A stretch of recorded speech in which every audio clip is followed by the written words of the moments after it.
What is the name That of the makes a show, difference. by the way? What's Your Emergency? WYE What's Radio your- for short. Okay. Yeah. And who's the other person next to you? Oh, so this is Motor Cop. This is Jason, Motor Cop from the Motor Cop Motor Mindset. Cop. Okay, nice to see you. I can't remember if he was in the studio the same day you were on the TV show. I don't think so. But we met on the internet, and the old cop fireman. That's how you meet everybody. Yeah, Like a cat and a dog being best friends. Everybody goes, really? Yeah. So, Louise, am I allowed to be funny and irreverent at this early in the hour? No, 100%. No, of course you can. Yeah, the only thing, and I just need you to watch your language. Absolutely. Hold on. I might have lost you here for a second. I'm sorry. I'm trying to I want to quit out of Safari. There we go. Because otherwise I'll get messages all morning long. Yep. So we can still see you. We can still hear you. Okay, great. All right, great. Yes, we're now recording. So just for the record, do we have permission to use your image and your audio for the show? You can. And for some reason, you're coming on twice. Well, that can happen. That come on pretty thing. strong, and there's two of us. So, okay, all right. Yeah, I've got a little screen and a big screen. Okay, there you go. Yes, you have my permission. So, Louise, what we're going to do is just talk about just kind of the basics of American Sign Language, how you got into it, what your passions are, talk about the new project. We're looking at about 15 to 20 minutes of talking with you right now. So sure. We'll go ahead and get into it. Will you do the count me in thing? Yeah, where I will. You don't say one. Are you ready? Yes. 3, 2. Louise Sattler from signingfamilies.com. Thank you so much for joining us on What's Your Emergency? Good morning, fellas, and happy Friday. That feels like a Sunday, but it's a Friday, right? Oh, you bite your tongue. It's totally definitely confused. Friday. I don't want it to be Sunday. It's like people at work that say, today's my Friday. Well, only Friday is Friday. It's Wednesday. Okay, I don't care. I'm on a 24-hour schedule. But right. Yeah, Louise, real quick for the folks that are just tuning in and maybe are wondering what is Signing Families. I had the opportunity of working with you on our ill-fated TV series, Seat at the Table, where That's an appropriate response. Aww. Where we talked about dealing with some of the learning disabled, autistic, and non-speech patients that we come across, and you had some amazing tips and tricks for the firefighters and paramedics in the audience. What I wanted to do today was just get a little bit of background from you for our audience and how important it is to know that there are patients and suspects and such that may not be able to communicate verbally. Sure. Well, first off, there are millions of people in this country that have issues with hearing, whether they're seniors or whether they're born deaf. And so to recognize that there are people who have hearing loss in this country, millions and millions of people, that is very important, as well as people within the autism community. So when you look at our populations, we cannot ignore that the chances are probably 1 in 10 that you will find somebody who is got some sort of disability or some sort of what I like to call unique challenge. So when you go to respond as a first responder to an emergency, such as a school, you have to recognize that there will be a number of students there who will have those unique challenges. If you go to a park, to a mall, to a senior center, something like that. So after 9/11, I was asked by some of my friends who were in the deaf community to develop some programming, which you know about, for helping bridge the gap between first responders and those that are unable to use speech or use speech but are maybe not clear in their speech. So they also augment with sign language. But you would be amazed how many people use sign language, not only who are deaf, but also who have autism and Down syndrome, who maybe have a trach or for other reasons. So it is not uncommon to hear that people such as yourselves, who are first responders, come across people who are in need of people who know sign language to help them. And it's easy to think real quick, MC, that I'll just use some basic hand signals and they'll understand. No, if you've ever tried using basic hand signals, even with people who can communicate clearly, it doesn't really work. So it's really important to understand this community exists and get some basic firsthand knowledge. Yeah, it sounds like the equivalent of somebody who doesn't speak your language. You just speak louder. Right? Yeah, you just say the same words. You you just yell at them, and that will help. Yeah. It's kind of the equivalent of that, right? You're using hand signals that are nonsensical. So, Louise, I can't help but notice that you're able to communicate with your voice with us. You can apparently hear with your ears with us. So how did you get involved in the sign language community? I wish I had one of those stories that would be like, But, well, no. I wish it was like I had a neighbor or I had, a yearning to work with young children who were deaf. No, I had roommates in college who took up sign language, went to the local establishments, would use it when the music got loud. And I'm thinking, what are they talking about? Oh my God, that's genius. I'm not having any of this genius. Where I don't know what's going on. So I took a course next semester. Everything you've done that we're going to be learning and that first responders have learned from is because your roommates needed to order drinks in a loud club. God bless them. That sounds like how we founded our charity. By the way, yeah, it's very similar stories. So there you are. You've got the roommates. It's the truth. That's awesome. I love it. Oh, that's a fantastic. Great story. And yeah, I'm like 30% that she's making it up, but no, that's a great story. So how did you get from there to here? So I took a course the next semester, and because I grew up in a home that spoke other languages, and I took lots of classes on Spanish, French. I had kind of propensity for languages, and I just loved it. And sign language is based on French, by the way. So it was easy for me. And I just took ASL 1, ASL 2, ASL 3, and just kept going. And then went to graduate school, became a school psychologist, and specialized in children with rare and complex needs, mostly in the deaf and deaf-blind community. That is absolutely incredible. My wife, way back in the day, took, I think she went through ASL 3, and we spent a lot of time practicing sign language. And there's a story I'll tell you real quick. So being a motor officer, I tried to stop a bicyclist who ran a red light. And I'm on the siren, I'm on the horn, I'm on the PA. Hey, and I thought I'm going to get into a pursuit with a freaking bicyclist. Are you serious right now? And you did, didn't you? I pulled up next to him, looked at him, and I'm yelling at this dude, and he stops, and he goes, "Hey, I can't." Again on the radio show, I'm tapping my ear like, I'm deaf. I can't remember this. Is deaf? Is this the ear to the mouth? Yeah. Right? So I went, oh, okay, awesome. So this is my opportunity, and I ham-fisted my way through signing the letters of red light, and he's like, "Oh, I'm sorry," and he did all that, and I was like, that was, of course, I didn't ticket him because I'm like, that was amazing. That was such a cool experience. Yeah, and you can kind of have some of the basics down. Louise, when you were on the Seat at the Table show, we went through some of the basics on how to identify yourself. Do you need help? I'm here to help you. Again, I'm doing sign language on the radio show. This is why the audience needs to be following the YouTube channel, because Louise is going to, here in a minute, we're going to talk her into showing you guys some of the basics that you need. Sure. But it's we've got an exchange student in the house. She's 13. She's from Spain, and she speaks Spanish. I thought my Spanish would have me prepared. Spain Spanish is nothing like Mexico Spanish. No, apparently. No. It's like we've equated it to American English and British English. Like, yes. The English can say, "I'm going to pop into the loo." And if you don't know what those things mean, you're lost. Yeah. They're going to the bathroom. So, speaking of bathroom. Well, I took a weird turn. Yeah, don't get over... I'm trying to figure out where this is going. What I'm trying to say is don't get overconfident. I know my Spanish, but if I go to Spain and try to speak it, I'm going to be stuck doing these hand signals that's going to make it awkward. So MC had this experience with the wife of the basic ASL, and he was able to, like he said, just kind of tumble through it. But is this something that first responders should really be focusing on? Should we be not just learning Spanish, but also American Sign Language and some of the other languages in our communities? You bet, because ASL is probably either number 3 or number 4, depending on where you reside in the United States, of the most popular language in your community. Wow. I had no idea. Yeah. So it would be like ignoring, what percentage of the population that you're serving. And just for an FYI, if you take that ASL and you go to Spain, even though it's hand signals, it doesn't translate.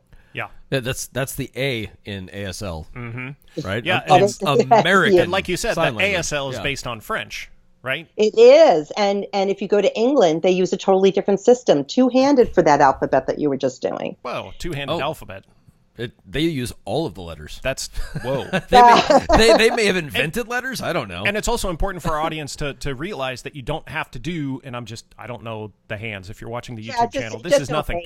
Yeah. Okay. Those are the only two I know.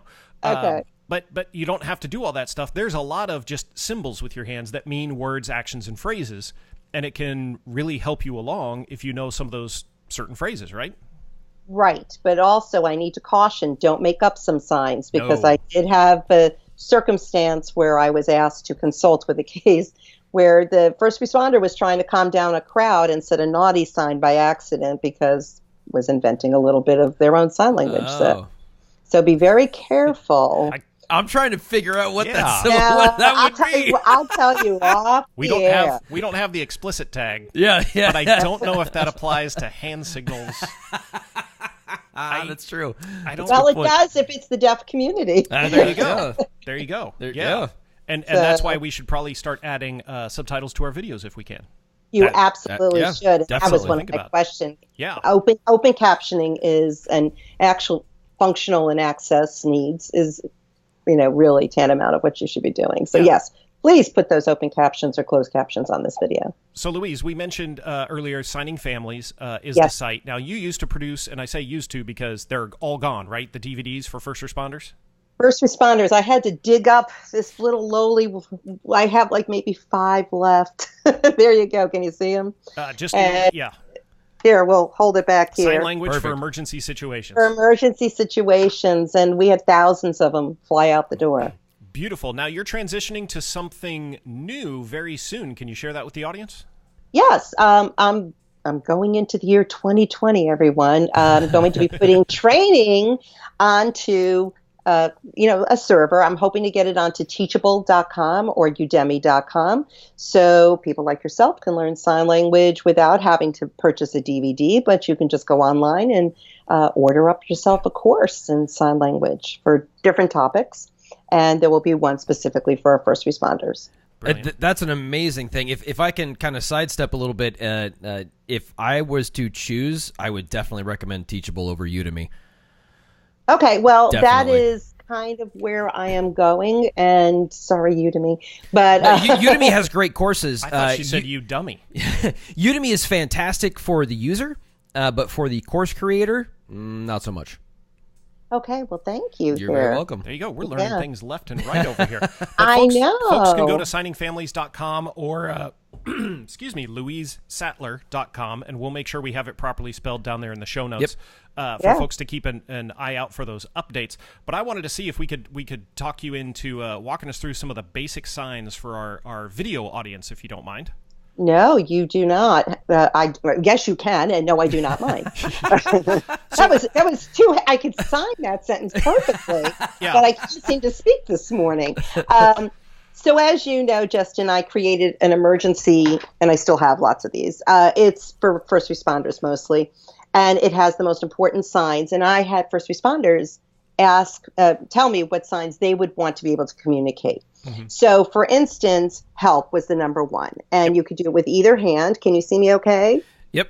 So it's a flat hand with kind of a thumbs up on top of it. Mm-hmm. So it's your palm with a like a thumbs up on top, exactly. Okay. And if you lift it, that means that help is needed. If you move it forward, it is asking, "Do you need help?" Oh, okay. And if it goes towards your body, it means I need help. It's a positional sign. So that is probably number one. Then another one is called pain. And this is also very important because it's portable. It can move any place on the body. It's as if you have the 2 pointy fingers. We'll do it for radio here. And you kind of twist them in opposite direction. If I put it on my head, it means I have a headache. Sometimes people will just move it towards, instead of twist. And depending on the facial expression could mean the severity. That's an interesting point you bring up, and I'm sorry to interrupt. The facial. It's one of the things I love about watching ASL is the facial expressions. The emotion. There's how so much more you can put into body language, and your facial expression can really change the meaning of what it is you're signing. Is that correct? Absolutely. So facial expression, your body stance, how it's moving, and the signs on your hand are all components to ASL. That's fascinating. So it's not just what's on your hands. And if your facial expression does not match your sign language, that's sarcasm. Oh, so if you say that was a dangerous thing to tell me. So if you say something like, "Oh yeah," like I really like that. Oh yeah, that's sarcasm. Oh, that is fantastic to know. That is brilliant. Do we have time for one more? Oh, absolutely. Yeah, we've got a couple more. Okay, so one of the most important signs I wanted to get in was to pretend you have a piece of paper and to write. It seems very simple, but again, if it goes towards you, it means I want you to write, or towards your person that you're with. Mm-hmm. And if you put it towards your own body, it means I will write. Back and forth, we're going to write notes. It's a way for someone to convey that will be our mode of communication. And then a very important sign is this one. It's basically, I'm trying to see how to explain it. Like kind of two okay signs. Two sideways okay. Yeah, sideways okays.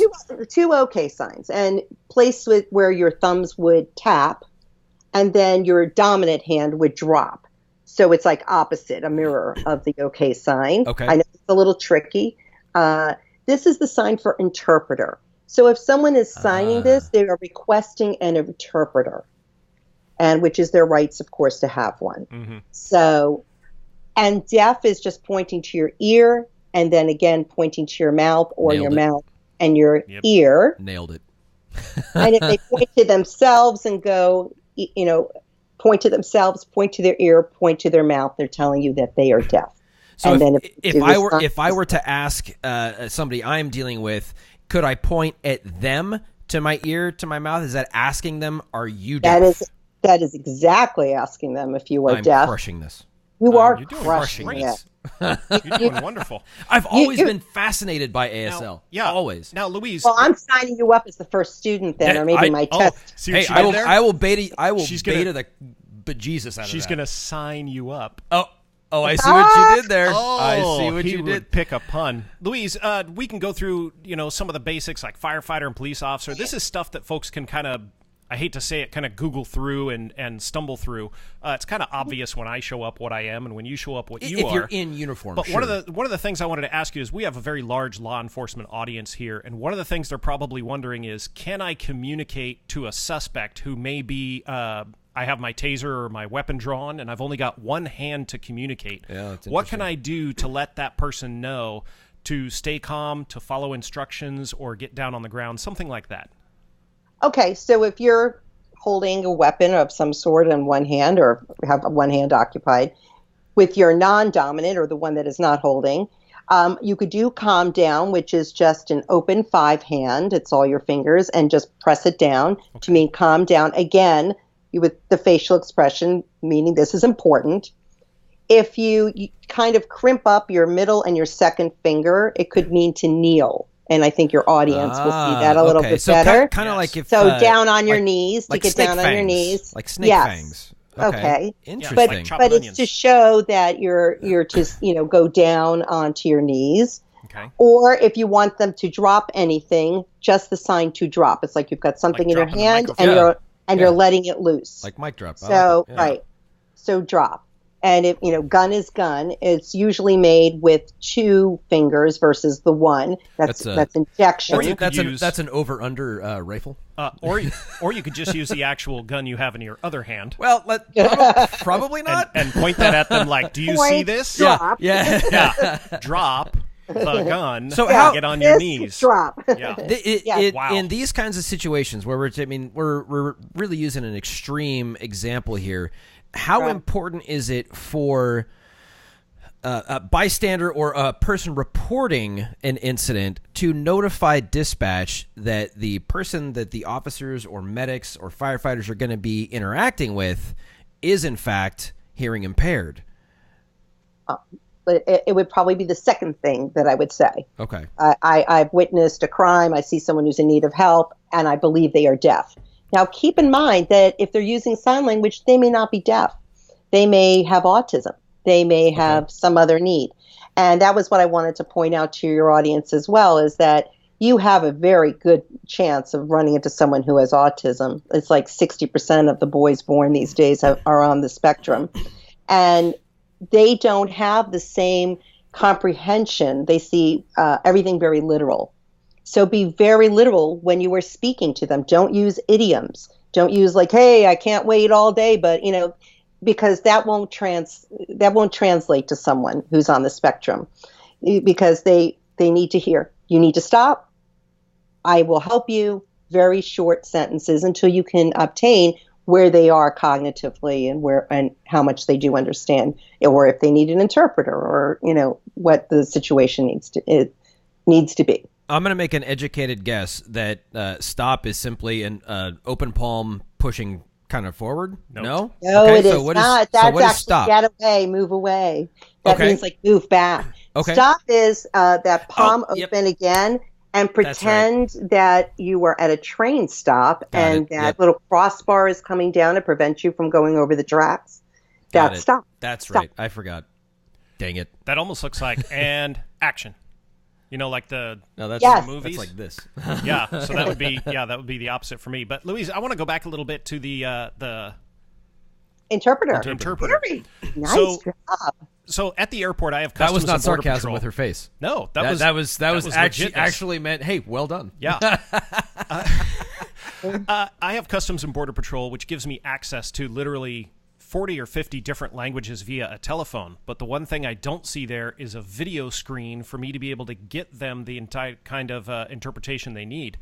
Can you think of, or can you make a recommendation for anybody out there? Maybe there's an app or a website that you recommend where we can try to show them the signs that we would fumble our way through? Well, there are actually online video services. We call them video relay services, VRS. And a lot of law enforcement use them, where you can just basically go onto a website or some sort of video service, and just like we do Skype here, that's pretty much the same thing, except it goes to someone who's an intermediary.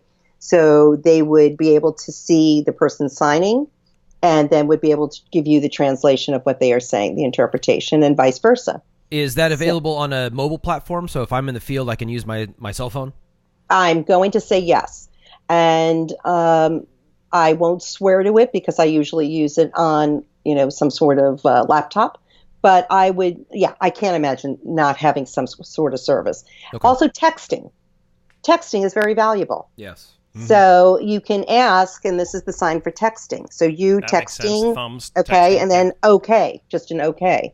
And if they say, no, then you know that you have to go to something else. And of course, the old trick of going down to, you write, I write. Back and forth. So having I've got a pad of paper and a pen.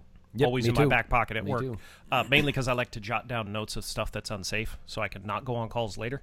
But it has come in handy a couple times where I hand it to them and I ask them to write, and I get an idea of what language to put into Google Translate. But last I checked, Google Translate does not have sign language. No. So I used Google Translate 2 days ago, and it's fantastic. But if you guys are out there, though, ask your service if you have access. Ask your boss to the video relay service. Who knows? If you're part of the language line, you might have access to it, and there's a code, a passcode, and a website that you can go to that your department already supports. So definitely make sure you guys ask about that, and get down to the local community college or get yourself an online course, or wait for Louise to get her stuff together, because it is going to be amazing. I guarantee it. Absolutely. And in the meantime, can I just offer that this is in 4 languages? Oh, so wow. this little card. Okay. This little card will cost you less than, I think it's less than $2, and that's shipped. Is in Spanish, English, ASL, and Chinese. And it has a space back here that you can write and then wipe clean. Oh, fantastic. So first responders have these all over the country. Yeah, where can we go to obtain those? Signingfamilies.com, which is also LouiseSattler.com. It goes into the same. And honestly, I also have bulk rates. I think it's like 70 cents if you do it bulk. And then I ship them. And I know that we have offered them all around the country, and they have, after the Norman and Moore, Oklahoma tornadoes, they had a number of deaf families that were impacted, and they actually asked for those, and we donated hundreds of them. Fantastic. That is brilliant. Louise, thank you so much for coming on the show and just giving us a basic introduction. It was great seeing you again, but giving our audience a basic introduction in the importance of American Sign Language and how it can impact our community. My mind is still reeling by how many folks you're saying are being born on the spectrum and may just default to using these understood hand signals. Yeah, absolutely. But we may not understand what they are. So, guys, you need to get out there and get yourself some learning. Make sure you go to signingfamilies.com and take a look at getting that language card, that interpretation card. That looks small enough, MC, to fit in the door of your patrol car. Oh, for sure. Absolutely. It was actually because you're made. Off the bike now. First responders actually helped me make these, and they fit into your fire fire suits. In my turnout pocket. Yeah. Yeah, but it'll melt at the next fire I go to, which will be never because I'm a captain. I stand outside. Yeah. But make sure you go over to signingfamilies.com. Louise Sattler, always a pleasure. We hope to have you back very soon. Thank you so much. And I will say before we cut you loose, when your course goes live, please let us know we can blast that out to our audience and on our email list and all that good stuff. I would love to get this. I will even give you a freebie right here on your network. We could do a little course right here. I love it. That would be fantastic. That is brilliant. So make sure you get over there, guys. Bye. See Take you. care. Yes. All right. Have Thanks a good so one. much. Take care. Thank you. Bye-bye. Bye-bye.